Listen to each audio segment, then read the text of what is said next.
Hello friends, कैसे हैं आप सब। आई होप आप सब अच्छे होंगे और आपकी तैयारी अच्छी चल रही होगी। तो दोस्तों, ये संवैधानिक डेवलपमेंट या कॉन्स्टिट्यूशनल डेवलपमेंट या विकास ये कह लें आप, उसका ये थर्ड पार्ट है। और इसमें हम लोग 1919 गवर्नमेंट ऑफ इंडिया एक्ट और 1935 गवर्नमेंट ऑफ इंडिया एक्ट के बारे में पढ़ेंगे। दोस्तों, इसकी क्या खासियत है, what questions asked in examinations these days. जो क्वेश्चन पूछे जाते हैं सिर्फ उन्हीं को हम लोग टारगेट करेंगे। फालतू एक भी फैक्ट ना इन्फॉर्मेशन हम लोग नहीं देखेंगे, ठीक है। जो भी इन्फॉर्मेशन यहाँ आपको दी जाएगी वो सारे एग्जाम्स में पूछे गए हैं।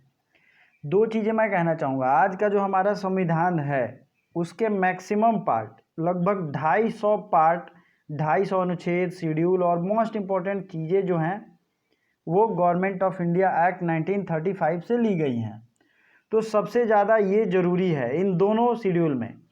इसके पहले अगर आपने पार्ट 1 और पार्ट 2 नहीं देखा है तो प्लीज़ पॉलिटी के प्लेलिस्ट में जाइए और उन दोनों पार्ट को देखिए। साथ ही साथ जितने भी प्रैक्टिस सेट चल रहे हैं, पॉलिटी में भी चल रहे हैं, उनका भी अलग अलग प्लेलिस्ट बना हुआ है। सब सब्जेक्ट के प्लेलिस्ट में जब आप जाएंगे तो वहाँ से उसे देख सकते हैं और ज़रूर देखिए, क्योंकि तभी आपका कॉन्सेप्ट क्लियर होगा, ठीक है। तो चलिए शुरू करते हैं।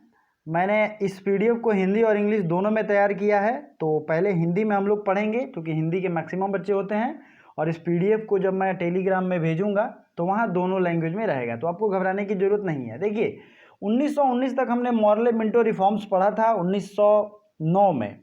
मॉर्ले मिंटो रिफॉर्म्स होता है 1909 में, लेकिन ये 1919 का जो है इसे मॉन्टेग्यू चेम्सफोर्ड रिफॉर्म कहते हैं। मॉन्टेग्यू चेम्सफोर्ड क्यों कहते हैं, तो मैंने इसका ट्रिक बताया था। जो नाम पहले है वो बड़े पोस्ट वाले व्यक्ति का है, मॉन्टेग्यू। तो मॉन्टेग्यू जो थे वो सेक्रेटरी ऑफ स्टेट थे इंडिया के, और लॉर्ड चेम्सफोर्ड जो थे वो वायसराय ऑफ इंडिया थे, जो इंडिया में रहते थे। तो ये दोनों चीज़ें आपको समझनी है। अब इसमें जो मुख्यतः चीज़ों का फैसला किया गया, जो बंटवारा किया गया, जो डिज़ाइन इसके थे कॉन्स्टिट्यूशनल डेवलपमेंट, उसको हम लोग देख लें और वन लाइनर के रूप में देखेंगे, जिसे आप एक बार में याद कर पाएँ और क्वेश्चन एग्जाम में टिक कर पाएँ। देखिए, इसके पहले जो भी था उसमें कंट्रोल कम था, जो बाकी के लोग थे उनका, गवर्नर जनरल का कंट्रोल ज़्यादा था। तो सबसे पहले केंद्रीय और क्षेत्रीय सब्जेक्ट्स का बंटवारा किया गया, ठीक है। क्योंकि अगर एक केंद्र ही शासन करता था तो क्षेत्रीय प्रोविंसेस को बहुत कम पावर दी गई थी। तो क्वेश्चन ये पूछा जाता है, केंद्रीय और क्षेत्रीय सब्जेक्ट का बंटवारा किस एक्ट में किया गया। दूसरा है ट्रांसफर्ड एंड रिजर्व्ड सब्जेक्ट। इसका कॉन्सेप्ट आया। ट्रांसफर्ड और रिजर्व्ड सब्जेक्ट होता क्या है, तो ट्रांसफर्ड सब्जेक्ट वो होता था जिसे गवर्नर, ध्यान से सुनिएगा, गवर्नर अपने काउंसिल ऑफ मिनिस्टर्स की सहायता से उस सब्जेक्ट पे कानून बनाता था ट्रांसफर्ड में। और रिजर्व का मतलब ही हुआ जिसे कोई रिजर्व करके रखे। तो रिजर्व सब्जेक्ट वो होता था जिसे गवर्नर खुद के एग्जीक्यूटिव काउंसिल से, या यूं कहें खुद के अपने विचार से रिजर्व करके रखता था और उसका यूज करता था। तो ये दो चीज़ों को क्लियर करिए। एक में गवर्नर करता था लेकिन वो काउंसिल ऑफ मिनिस्टर, और काउंसिल ऑफ मिनिस्टर क्या होते थे, मैंने आपको बताया, एक तरीके से आज का लोकसभा होता था, ठीक है। और ये जो था रिजर्व सब्जेक्ट, इसमें गवर्नर ही मेन हेड होता था। इस सिस्टम को क्या कहा गया, इस ड्यूअल स्कीम ऑफ गवर्नमेंट को कहा डायरकी। अब यहाँ आपको ध्यान देना है, डायरकी इन द सेंटर और बाइकैमरलिज्म मतलब द्विसदनात्मक, दोनों एक दूसरे का उल्टा है। कैसे, तो डायरकी आया 1919 में सेंटर में, ठीक ना, और डायरकी कहाँ आया, 1919 में प्रोविंस में, सॉरी क्षेत्र में आया। जितने भी 8 प्रोविंस थे उसमें लाया गया। और द्विसदनात्मक व्यवस्था पहली बार 1919 में ही केंद्र में लाया गया। द्विसदनात्मक मतलब लोकसभा राज्यसभा। तो ये आपको समझना चाहिए। एक बार और रिपीट मैं कर दूं, डायरकी जो आप ट्रांसफर सब्जेक्ट और रिजर्व सब्जेक्ट देख रहे हैं, डायरक ये कॉन्सेप्ट आया 1919 में। कहाँ पे, तो प्रोविंस में मतलब राज्यों में। और द्विसदनीय या बाइकैमरलिज्म ये 1919 में आया केंद्र में। तो ये दोनों चीज़ें आपको समझनी पड़ेगी, ठीक है।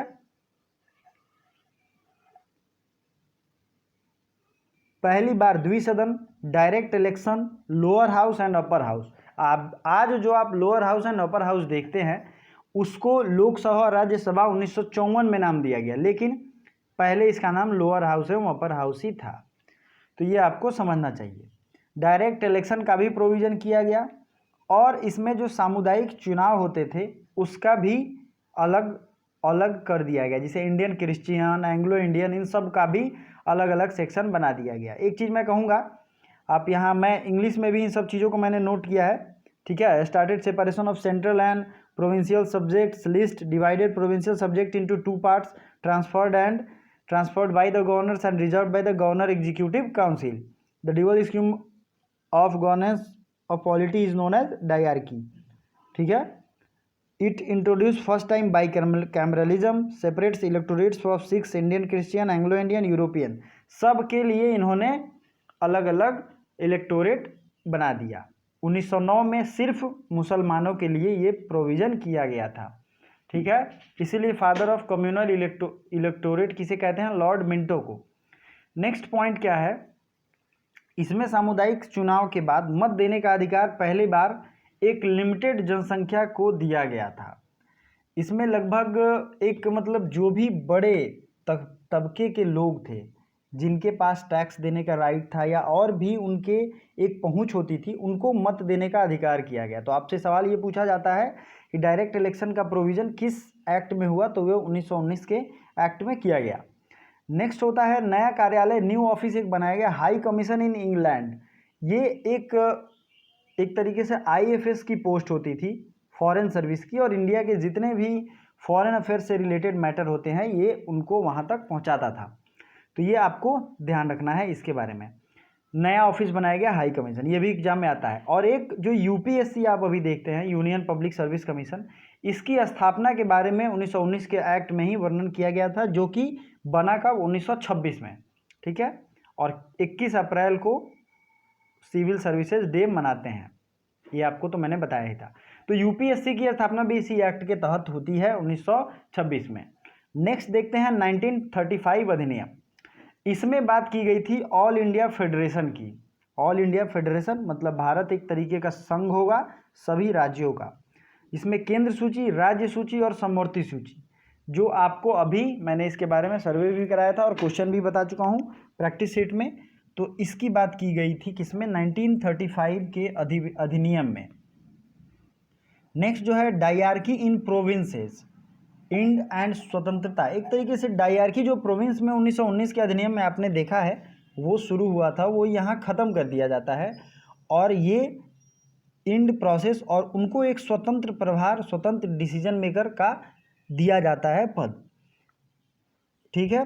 द्विसदन, जो वहाँ बाईकैमरलिज्म आपने देखा था, वो 11 में से 6 प्रोविंस में भी दे दिया गया।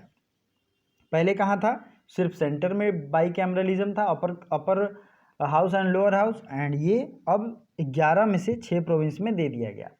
नेक्स्ट है, इसमें एक और बहुत गड़बड़ बात की गई थी कि सामुदायिक प्रतिनिधित्व SC ST के लिए, जिसके बाद आप जानते ही हैं कि कम्युनल अवार्ड मैकडोनल्ड ने, Ramsay McDonald British prime minister थे, इन्होंने ये घोषणा किया था 1932 में, जिसके बाद से जितने भी डॉक्टर भीमराव अम्बेडकर के लीडरशिप में SC ST थे, उन्होंने अपने अधिकार के लिए अलग से इलेक्टोरेट सिस्टम मांगा, जैसे बाकियों के लिए दिया जाता था, मुसलमान, सिख, एंग्लो इंडियन। तो इनको ये दिया गया 1935 के अधिनियम में, और एक तरीके से इसमें क्लियरफाई किया गया कि 10% जो भी जनसंख्या है इनको वोटिंग राइट दिया जाएगा। आपने उधर 1919 में देखा था, 1919 में कि UPSC की स्थापना की बात की गई है और 1926 में इसे फॉर्मलाइज किया गया। लेकिन यहाँ state public service commission, please copy और पेन लेके बैठें और बाकी सारे इन्फॉर्मेशन को नोट भी करें। स्टेट पब्लिक सर्विस कमीशन को भी स्थापित किया गया, ठीक है, और ज्वाइंट पब्लिक सर्विस कमीशन। तो आपसे ये पूछा जाएगा UPSC की स्थापना तो 1926 1919 के एक्ट में, और SPSC या फिर ज्वाइंट पब्लिक सर्विस कमीशन, इसकी स्थापना 1935 के अधिनियम में की गई थी। आज भारतीय संविधान का जो भी ढांचा है, जो भी स्ट्रक्चर है, वो मेनली 1935 के अधिनियम से लिया गया है। इसी अधिनियम में फेडरल कोर्ट की बात की गई थी, संघीय न्यायालय की बात की गई थी। 1937 में जिसकी स्थापना होती है। नेक्स्ट आप जानोगे कि आरबीआई की स्थापना की बात भी इसी में की गई थी। तो ये सारे चीज़ आप प्लीज़ नोट कर लो। आइए एक बार इंग्लिश में हम लोग फिर से रिकॉल कर लेते हैं, ठीक है। 1935 के अधिनियम में इंडियन फेडरेशन की प्रोविज़न की बात की गई थी। फेडरल लिस्ट, प्रोविंशियल लिस्ट और कंकरेंट लिस्ट की बात की गई थी। Abolished dyarchy in provinces and introduced provincial autonomy, ये जो था इसकी बात थी। डायरार्की एट द सेंटर 1935 की बात है ये। 1919 में डायरार्की प्रोविंस में आता है और 1919 में बाइकैमरलिज्म सेंटर में आता है। बट 1935 में तो ये वाइस वर्सा है। 1919 में सेंटर में बाइकैमरलिज्म, तो 1935 में प्रोविंस में, और प्रोविंस में डायरार्की आता है 1919 में, तो 1935 में केंद्र में आता है। सेम चीज़ें सारी इंग्लिश में लिखी हुई हैं। Bicameralism 6 out of 11 provinces extended the principle of communal representation by providing electorate for depressed class. Abolished council of India 1935 के अधिनियम में एक और बात थी, काउंसिल ऑफ इंडिया को ख़त्म कर दिया गया, जो कि कब शुरू हुआ था। आप मुझे कमेंट करके ये बताओगे काउंसिल ऑफ इंडिया का प्रोविज़न कब किया गया। जिन्होंने अच्छे से देखा होगा तीनों पार्ट, वही इसका जवाब दे पाएंगे। वोटिंग राइट को 10% किया गया। आरबीआई की स्थापना हुई। पब्लिक सर्विस कमीशन की भी स्थापना हुई। फेडरल कोर्ट की स्थापना हुई। 1919 का अधिनियम देख लेते हैं। इसे मॉन्टेग्यू चेम्सफोर्ड रिफॉर्म कहते हैं। और separation of central and provincial subject को ये मैंने बताया है, ठीक है। इसमें मैक्सिमम चीज़ें मैंने ऊपर जिक्र कर दी है। एक चीज़ आपको ध्यान रखना है, 1935 का जो ये अधिनियम है, इसके बारे में रिपोर्ट कहाँ से आया था, तो साइमन कमीशन, इसने बनाया था रिपोर्ट। 1928 में जो इंडिया आया था और 1930 में इन्होंने रिपोर्ट दिया। 30, 31, 32 3 राउंड टेबल कॉन्फ्रेंस होते हैं और उसके बाद ये प्रपोजल रेडी होता है और 1935 के रूप में आता है। तो आई होप ये सारे कॉन्सेप्ट आपको बहुत ज़्यादा काम आने वाले हैं। तो thank you so much for watching. Bye for now.